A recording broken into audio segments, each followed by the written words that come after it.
نحمده ونصلي على رسوله الكريم. أما بعد فأعوذ بالله من الشيطان الرجيم. بسم الله الرحمن الرحيم. قاسم تلك آيات الكتاب المبين نتلو عليك من نبأ موسى وفرعون بالحق لقوم يؤمنون. إن فرعون علا في الأرض وجعل أهلها شيعا يستضعف طائفة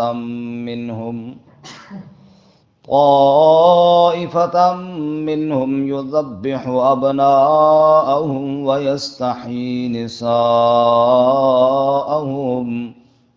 إنه كان من المفسدين. ونريد أن نمن على الذين استضعفوا في الأرض ونجعلهم أئمة ونجعلهم الوارثين ونمكن لهم في الأرض ونري فرعون وهامان وجنودهما منهم ما كانوا يحذرون. قاسم اللہ اعلم بمرادہ تلک آیات الکتاب المبین. یہ آیتیں ہیں روشن کتاب کی. نتلو علیک من نبأ موسیٰ وفرعون بالحق لقوم یؤمنون. ہم پڑھتے ہیں آپ پر موسیٰ اور فرعون کی خبر میں سے حق کے ساتھ. لقوم یؤمنون، اس قوم کے لیے جو ایمان رکھتے ہوں. ان فرعون علا فی الارض، بے شک فرعون نے سرکشی کی زمین میں. وجعل اہلہا شیعا، اور کر دیا اس کے اہل کو گروہوں میں. یستضعف طائفة منہم، کمزور سمجھتا تھا ایک گروہ کو ان میں سے. یذبح ابناءہم، ذبح کرتا تھا ان کے بیٹوں کو. ویستحیی نساءہم، اور زندہ چھوڑتا ان کی عورتوں کو. انہ کان من المفسدین، بے شک وہ فساد کرنے والوں میں سے تھا. وَنُرِيدُ، اور ہم نے ارادہ کیا. أَن نَّمُنَّ عَلَى الَّذِينَ اسْتُضْعِفُوا فِي الْأَرْضِ، کہ ہم احسان کریں ان لوگوں پر جو کمزور سمجھے جاتے ہیں زمین میں. وَنَجْعَلَهُمْ أَئِمَّةً، اور ہم انہیں بنا دیں پیشوا. وَنَجْعَلَهُمُ الْوَارِثِينَ، اور ہم انہیں وارث بنا دیں. وَنُمَكِّنَ لَهُمْ فِي الْأَرْضِ، اور ہم انہیں ٹھکانہ عطا کریں زمین میں. وَنُرِيَ فِرْعَوْنَ وَهَامَانَ وَجُنُودَهُمَا مِنْهُمْ مَا كَانُوا يَحْذَرُونَ، اور ہم دکھائیں فرعون اور حامان اور ان کے لشکروں کو ان سے وہ چیز جس سے وہ ڈرتے تھے. سبحان ربک رب العزت عما یصفون، وسلام علی المرسلین والحمد للہ رب العالمین. اللہم صل علی سیدنا ومولانا محمد وعلی آل سیدنا ومولانا محمد وعلی آلہ واصحابہ اجمعین. معزز سامعین، سورۃ القصص کی ابتدائی 6 آیات تلاوت کی ہیں. اللہ رب العزت ان کے مطابق صحیح بیان کی توفیق عطا فرمائے. آمین. اور ہمیں قرآن و سنت پر عمل کرنے کی توفیق عطا فرمائے. آمین. اس سے قبل سورۃ النمل مکمل ہوئی. سورۃ النمل اور اسی طرح سورۃ الشعراء، بلکہ سورۃ الفرقان سے جو اللہ رب العزت نے مسئلہ شروع فرمایا تھا، تبارک الذی نزل الفرقان علی عبدہ، کہ برکت دینے والی ذات، بگڑیاں بنانے والی، سب کی حاجتیں پوری کرنے والی ذات صرف اللہ ہی کی ہے۔ بے شک سبحان اللہ۔ اس پر سورۃ الشعراء میں نقلی دلائل دیے اور سورۃ النمل میں چیونٹی اور ہدہد کی زبان سے بھی اس مسئلے کا تذکرہ کیا، بے شک اور اس کے بعد دلائل عقلیہ کے ساتھ مسئلہ الہ کو خوب تفصیل سے بیان فرمایا۔ اب سورۃ القصص میں آپ صلی اللہ علیہ وسلم اور آپ پر ایمان لانے والوں کے لیے تبلیغ اور تبلیغ کا حکم بھی ہے، اور اس پر آنے والے مسائل اور مشکلات پر بڑی بہادری کے ساتھ ڈٹ کر مقابلہ کرنے کی ترغیب بھی ہے، اور ترغیب کے لیے واقعہ صرف موسیٰ علیہ السلام کا قدر تفصیل کے ساتھ ہے۔ یوں سمجھ لیجئے کہ جب اہل عرب ان لوگوں کو ظلم و ستم کا شکار بناتے تھے جو ایمان لاتے، آگ کے انگاروں پر لٹایا جاتا، تپتے ہوئے صحراؤں پر لٹایا جاتا اور رسی ڈال کر گھسیٹا جاتا، کبھی کوڑوں اور دروں کے ساتھ مارا اور پیٹا جاتا، کبھی پتھر برسائے جاتے، کبھی کانٹے بچھائے جاتے، غرضے کے ہر طرح سے اذیت دی جاتی، تب اللہ تعالیٰ نے یہ سورہ نازل فرمائی اور اس سورہ مبارکہ میں بتایا کہ اہل ایمان پر تکلیفیں تو آتی رہتی ہیں، اہل ایمان پر مشکلات تو آتی رہتی ہیں، لیکن بالآخر اللہ ان کو فتح بھی عطا فرماتے ہیں۔ چنانچہ اس سورہ مبارکہ میں حضرت موسیٰ علیہ السلام اور جناب رسول اللہ صلی اللہ علیہ وسلم کے واقعات کی مماثلت بھی بیان کی ہے۔ دیکھو کیسے موسیٰ علیہ السلام مصر سے نکلے تھے، پھر کیسے واپس پلٹ کر آئے، ایسے میرے محبوب تو بھی واپس پلٹ کر آئے گا۔ ایسے ہی جیسے موسیٰ علیہ السلام کو اللہ نے فتح عطا فرمائی، ایسے آپ کو بھی اللہ فتح عطا فرمائیں گے، اور جیسے اللہ تعالیٰ نے فرعون اور اس کے لشکروں کو غرق کیا، ایسے اللہ آپ کو دشمنوں کو بھی ذلیل و رسوا فرمائیں گے۔ بہرحال اس سورہ مبارکہ میں دعوت اور دعوت کی فضیلت اور اسی طرح مشکلات آنے پر صبر اور استقامت کا درس دیا گیا ہے۔ ارشاد فرماتے ہیں جی طاسیم میم، حروف مقطعات ہیں، ان کی صحیح مراد اللہ ہی جانتے ہیں۔ بے شک اللہ عالم بمرادی تلک آیات الکتاب المبین، یہ آیات ہیں واضح کتاب کی، اور اس سے پہلے ہم پڑھ چکے ہیں کہ جب سورت کے شروع میں کتاب کی صفت مبین آئے، کبھی کبھی مبین آتی ہے، کبھی کبھی حکیم آتی ہے، تلک آیات الکتاب الحکیم، اور کہیں تلک آیات الکتاب المبین۔ جہاں حکیم آئے وہاں پہ عقلی دلائل ہوتے ہیں زیادہ، اور جہاں پر مبین آئے وہاں پر نقلی دلائل زیادہ ہوتے ہیں۔ اس سورہ مبارکہ میں بھی واقعہ نقل کیا گیا ہے موسیٰ علیہ السلام کا، اس لیے شروع میں اللہ تعالیٰ نے کتاب کی صفت مبین بیان کی ہے۔ نتلو علیک من نبأ موسیٰ وفرعون بالحق، ہم آپ پر پڑھتے ہیں موسیٰ علیہ السلام اور فرعون کی خبر، بالحق، حق کے ساتھ ٹھیک ٹھیک بیان کرتے ہیں، کیونکہ سچی خبر اور اچھی بات صرف اللہ ہی کی ذات جانتی ہے۔ لقوم یؤمنون، اس قوم کے لیے جو ایمان رکھتے ہوں۔ آپ غور فرمائیے، بالکل اسی طرح ہے جس طرح قرآن مجید کی شروع میں سورۃ البقرہ میں فرمایا ھدی للمتقین، کہ قرآن ہدایت ہے متقین کے لیے۔ حالانکہ قرآن تو پوری کائنات کے لیے ہدایت ہے، لیکن فائدہ اس سے متقین ہی حاصل کریں گے۔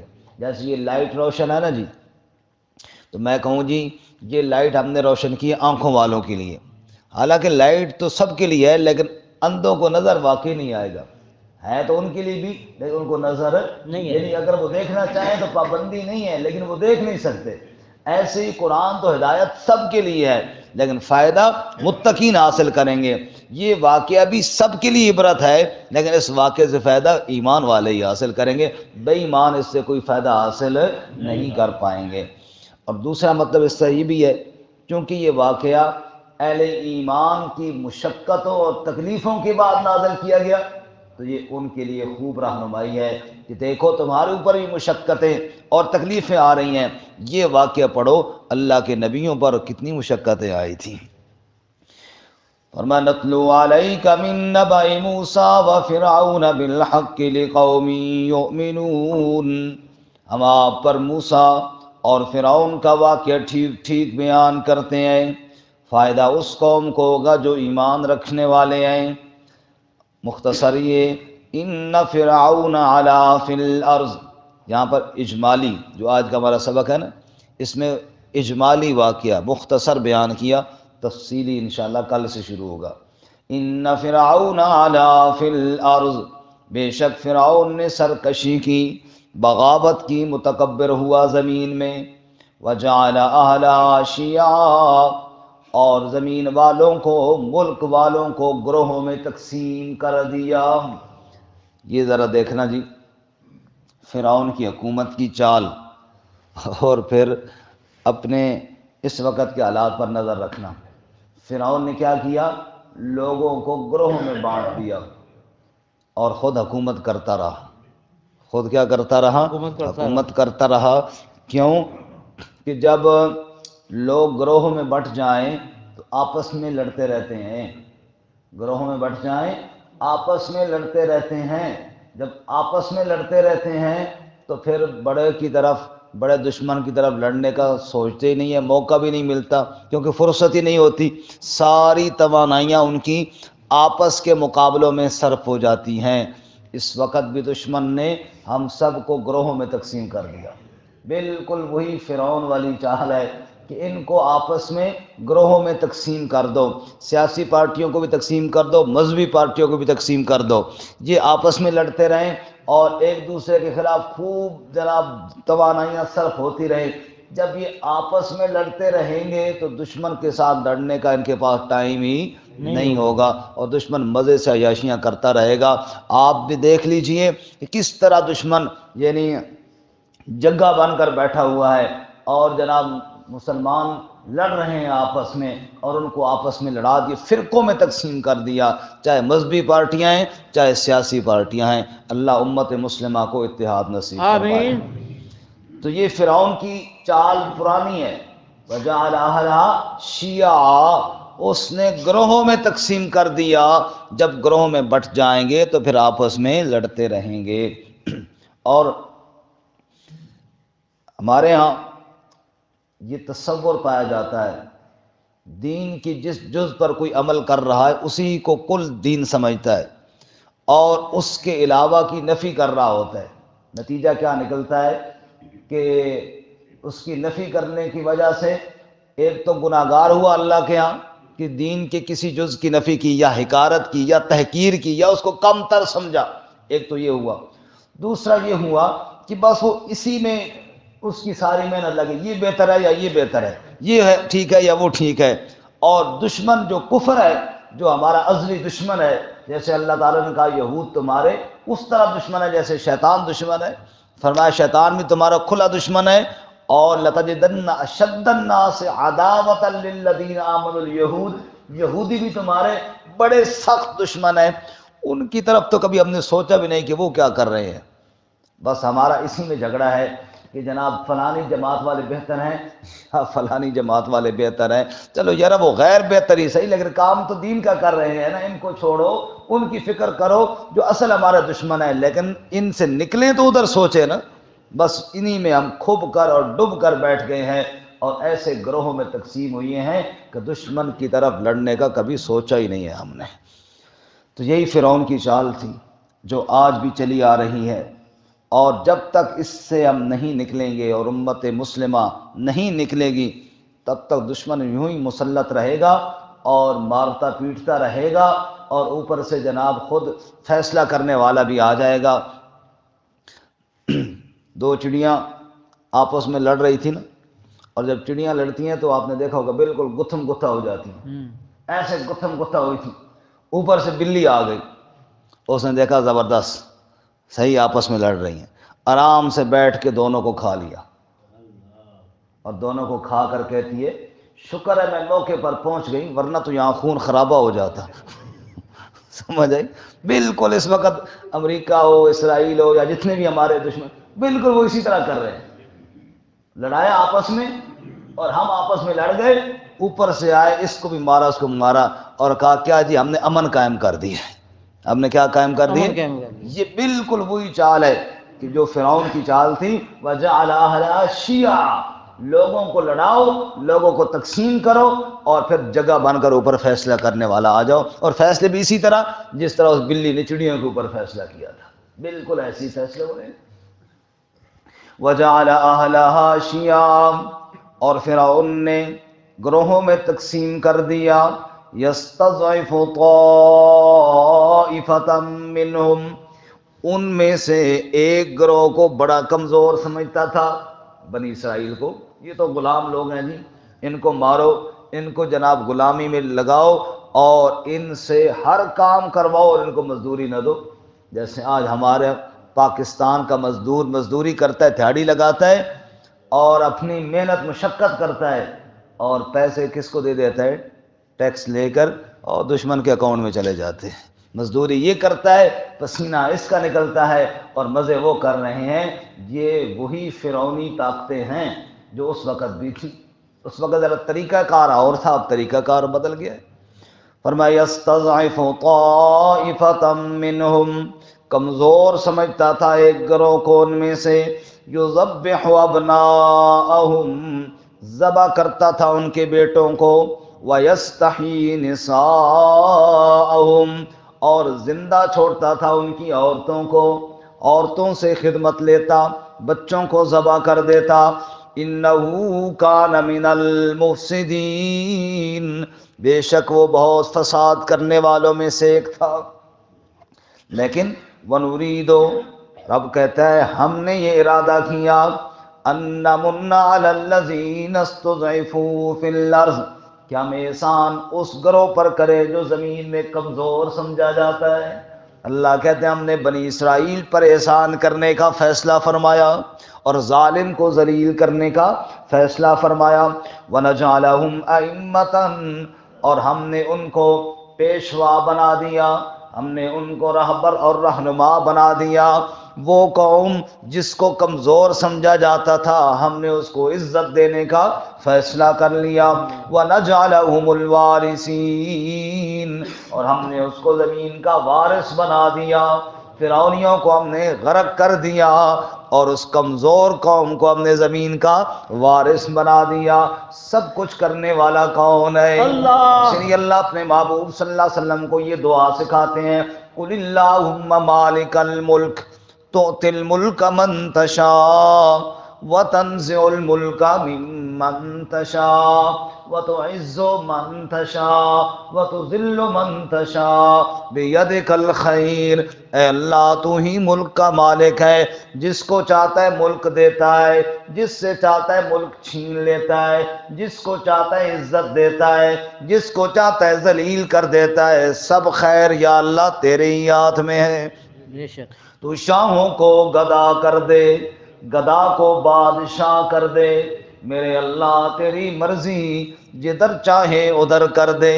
کسی کو تاج سلطانی، کسی کو در بدر کر دے، میرے اللہ تیری مرضی، جدھر چاہے ادھر کر دے۔